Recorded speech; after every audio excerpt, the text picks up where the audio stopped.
ઘણા સમયથી હું જોતો આવ્યો છું કે ભાઈ અમારા ઠાકોર સમાજને આ લોકો ઇગ્નોર કરી રહ્યા છે. એ સરકારની જાણ બહાર હોઈ શકે, એવું પણ બની શકે જે વચ્ચે મીડિયેટર હોય એ લોકો બી આવું કરી શકતા હોય. ઘણા સમયથી હું જોયું સરકારી બધા કાર્યક્રમો હોય એમાં ઠાકોર સમાજનો એક દીકરો કે દીકરી હોતા નથી. અને આ વખતે પણ મેં જોયું જ્યારે વિધાનસભામાં દરેક કલાકારોનું સ્વાગત કર્યું, બહુ સારી વાત કહેવાય. બધા મોટા મોટા કલાકારો છે.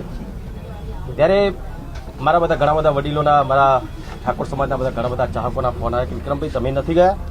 તો મેં કીધું ભાઈ મને આમંત્રણ નથી. સરકારી કામ મળવાની કોઈ સવાલ, મારો સમાજ આટલો મોટો છે બરાબર. મને કે મારા ઠાકોર સમાજના કલાકારો કંઈ સરકારી કામ નહીં મળે તો એ કંઈક ભૂખે નહીં બેસી રહેવાનું બરાબર. એટલે એ વાત ના, તમે ખોટી વાત કરો છો, એ વાત ના કરશો બરાબર. તમે કીધું ફિલ્મી કલાકાર, પણ મેં ક્યાં કીધું ફિલ્મી કલાકારને તમે બોલાવો? મને બોલાવો એવું મેં કીધું જ નથી. હું ફિલ્મી કલાકાર છું, સાથે સાથે ગાયક કલાકાર છું, ભજન પણ ગાઉં છું, સંતવાણી પણ કરું છું, માતાજીના ગરબા પણ ગાઉં છું બરાબર. ખાલી ફિલ્મી કલાકાર નથી.